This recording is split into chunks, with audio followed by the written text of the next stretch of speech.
My partner kept saying, I don't want to talk about it. Just drop it when I asked about her past. I replied, okay. Then I hired a background check service instead. What I discovered made me say, we need to talk about Chris. Her face went pale when, original post, I, 32 male, have been with my partner, 29, for almost 2 years. We met through mutual friends at a barbecue, hit it off immediately, and moved in together after 8 months. She was everything I thought I wanted, smart, funny, ambitious. We talked about marriage, kids, the whole future. I was ready to propose by the end of this year. But there was always this wall. Whenever I asked about her life before we met, she'd shut down completely. What was your ex like?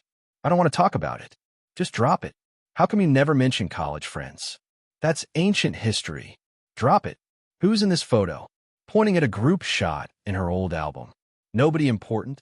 Can you please just drop it? At first, I respected it. Everyone has things they'd rather not discuss. Trauma, bad breakups, whatever. I figured she'd open up when she was ready. But it kept happening. Every single time. And it wasn't just about exes. It was about everything. Her previous job. Why she moved to our city. Why she's estranged from her older brother. Any question about anything before 2021 got the same response. Drop it. After about 18 months of this, I finally pushed back. We were planning our future together. I deserve to know who I was building that future with. Babe, I need to understand.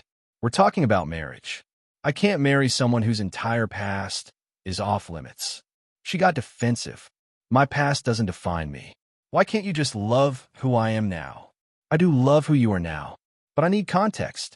Everyone has a past. Well, mine is none of your business. Either accept that or don't. I sat there for a moment, really looked at her. Okay, I said quietly.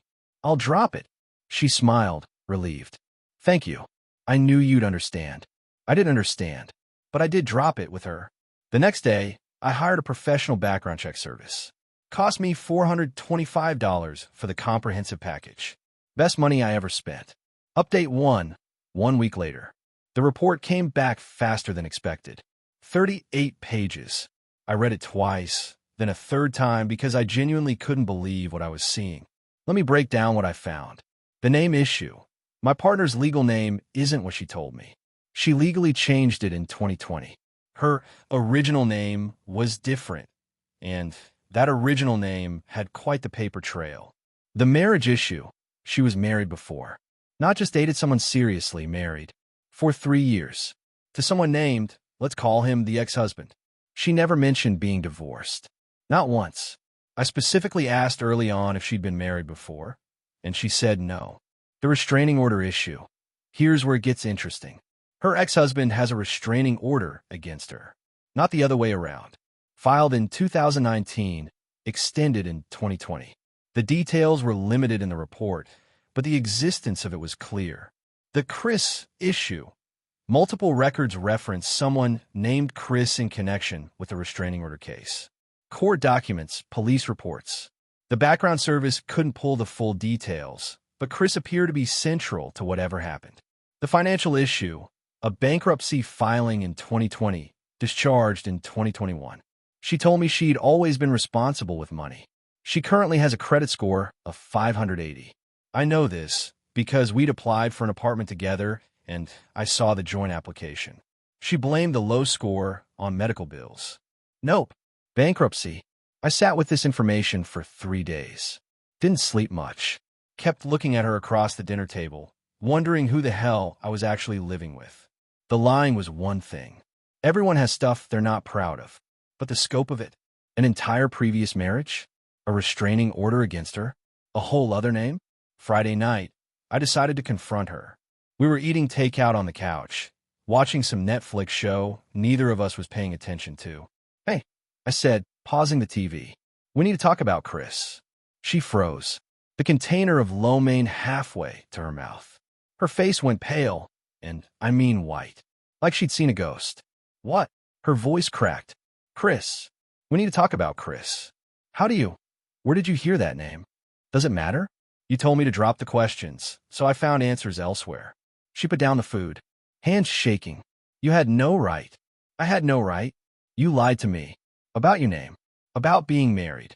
about the restraining order, about the bankruptcy, about everything. That's not. You don't understand the context. Then explain the context. Right now, who is Chris, and why does your ex-husband have a restraining order against you? She started crying. Hard. The kind of crying that feels manipulative when you're already suspicious of someone. Chris was a mistake. A terrible mistake. What does that mean? I had an affair. Okay. I cheated on my ex-husband with someone named Chris. It got messy. Messy how? Chris was his brother. I actually laughed. Not because it was funny, but because the absurdity of it hit me like a truck. You cheated on your husband with his brother? It wasn't planned. It just happened. And when everything came out, my ex-husband lost it. He filed for divorce, got a restraining order, and Chris took his side eventually. Everyone did.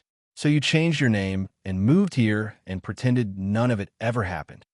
I was trying to start over. I made mistakes, but I'm not that person anymore. You're not that person, but you're still lying about being that person. You told me you'd never been married. To my face. Because I knew you'd judge me. I'm not judging you for having a past. I'm judging you for lying about it for 2 years while we planned a future together. She kept crying. I kept sitting there, feeling absolutely nothing. I need time to think, I said finally. I'm going to stay at my buddy's place for a few days. You're leaving? Over something that happened before I even met you. I'm leaving because you've proven you'll lie about anything to get what you want. I need to figure out if I can ever trust you again. I packed a bag. She followed me around the apartment, alternating between sobbing apologies and angry accusations. You violated my privacy by doing a background check. You violated my trust by constructing a fake identity for 2 years. It wasn't fake, it was just edited. Cool. Enjoy your edited life. I'll be in touch. I left around 11 p.m. Crashed at my buddy's place. Told him everything. He just kept shaking his head. Bro. His brother. Yep. That's actually insane. Yep. Didn't sleep much that night either. Update 2. 2 weeks later. Things escalated. Of course they did. First, she tried the apology route. Texts every few hours. I'm so sorry. Please come home. I'll tell you everything you want to know. We can get through this together. I didn't respond to any of them. I needed space to think. Then she tried the guilt route. If you really loved me, you'd forgive me. Everyone has a past. You're being judgmental. I can't believe you'd throw away 2 years over something that happened before we met. Still didn't respond. Then came the threats. If you don't come home, I'm keeping everything in the apartment. Your stuff will be on the curb by Friday. I'll tell everyone you abandoned me. This is when I realized I needed to get serious. We weren't married, but we've been living together for over a year. In our state, that means certain things about shared property, lease agreements, etc. I contacted a lawyer, explained the situation. She advised me to document everything, all the lies I discovered, all the threatening texts. Review our lease agreement. Both our names were on it. Make a list of all property I'd brought into the relationship. Not move back in until we had a clear separation plan. I spent the next week doing exactly that. Meanwhile, my partner started reaching out to mutual friends. And here's where her true colors really showed. My buddy's girlfriend texted me. Hey, is everything okay? Your partner called me crying saying you left her for no reason and you've been emotionally abusive. Emotionally abusive. I screenshot every text she'd sent me, the threats, the manipulation, all of it, and sent them to our friend. This is what she's been sending me. I left because I discovered she lied about her entire past, including a previous marriage and a restraining order against her. She's now threatening to throw out my stuff. Does that sound like I'm the abuser? Radio silence for a bit. Then, holy crap, I had no idea. I'm so sorry. But not everyone was convinced. Her best friend called me directly. You need to stop spreading lies about her. She told me about the background check. That's literally stalking behavior. It's a legal background check. Anyone can do one. And everything I found is public record. You invaded her privacy. She invaded my trust by lying for 2 years about being married, having a restraining order against her, and filing bankruptcy. But sure, I'm the bad guy for wanting to know who I was planning to marry. She was going to tell you, eventually. When? At our wedding? After we had kids? Never. She hung up on me. Here's what really got me, though. I did some more digging. Not another background check, just social media research. Found her ex-husband's profile, public posts. Found some old posts about his divorce. One from 2019. 3 years of marriage destroyed because my own blood couldn't keep his hands off my wife. And somehow I'm the one who has to move out while the courts sort this out. Amazing. Another from 2020. Restraining order granted. Finally, some peace. If you're reading this, her old name, stay away from my family. Then I found something that made my stomach drop. A comment on one of his posts from a mutual friend. How's your mom handling everything? His reply, not great. Finding out about the affair basically broke her. She had a heart attack 2 months after everything came out. She's recovering, but it's been rough. His mother had a heart attack, at least partially from the stress of discovering her daughter-in-law was cheating with her other son. I wasn't dealing with someone who made a mistake. I was dealing with someone whose actions had devastated an entire family and who had zero remorse about it. Zero acknowledgement. Just reinvention. New name, new city, new victim. Update 3. 1 month later, final update. Getting out was harder than I expected. Not emotionally. I was done emotionally the moment I read that background report. But practically, that took time. The apartment. We were both on the lease with 4 months left. I offered to pay my half until the lease ended or until she found a roommate. She refused, demanding I keep paying the full rent because you're the one who left. My lawyer sent a letter clarifying my legal obligations. Half, not full. She backed down. My belongings, she'd try to throw my stuff out. Literally put boxes on the curb. But I'd already documented everything I owned with photos and receipts. Showed up with my buddy in a truck while she was at work. Got everything out. She came home to find my key on the counter and a note saying lease payment will arrive on the 1st. Don't contact me again. The mutual friends, some believed her victim narrative. Lost about 4 people I considered close friends. Others saw through it once I shared the evidence. Kept the ones who mattered. The entitled escalation. This is where it got wild. About a week after I moved out fully, I got a letter from a lawyer. Her lawyer. She was threatening to sue me for intentional infliction of emotional distress and invasion of privacy for the background check. Wanted $15,000 in damages. I literally laughed out loud. Showed it to my lawyer. She laughed too.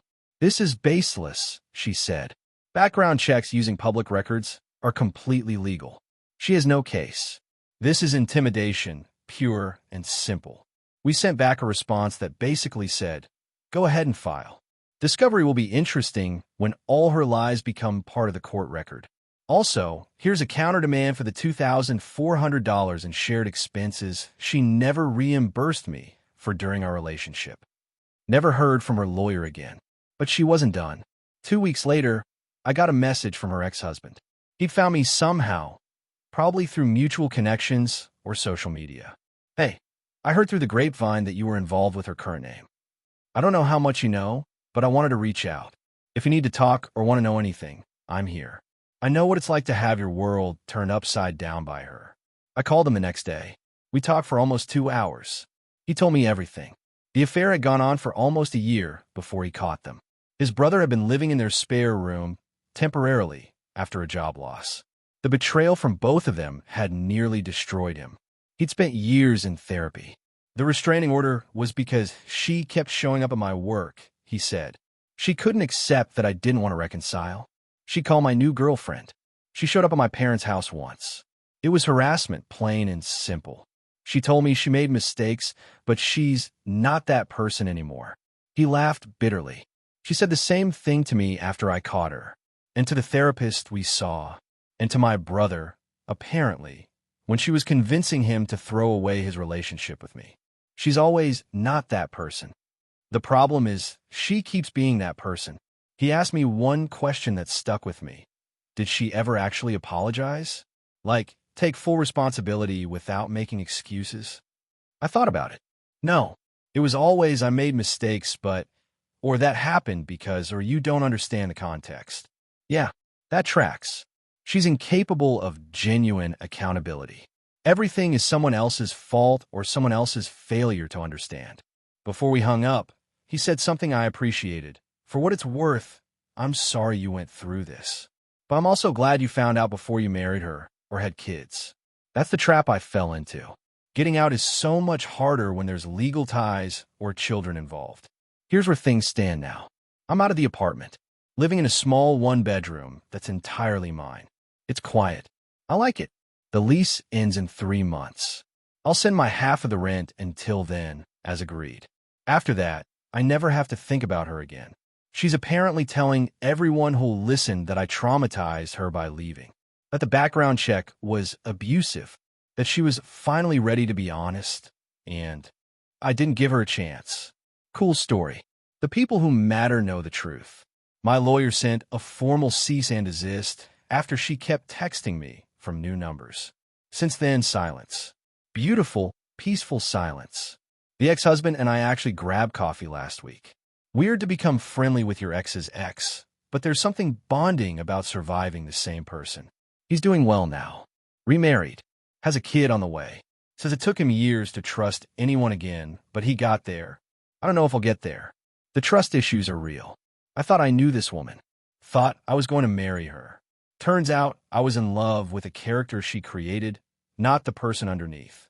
Some people in my life have asked if I regret doing the background check. Like maybe ignorance would have been bliss. Nah, I regret that it was necessary. I regret that I was with someone who made it necessary. But the check itself? That saved me from marrying a pathological liar with a history of destroying families and zero accountability. She wanted me to just drop it. So I did. I dropped her. Entirely. The Chris thing still gets me sometimes.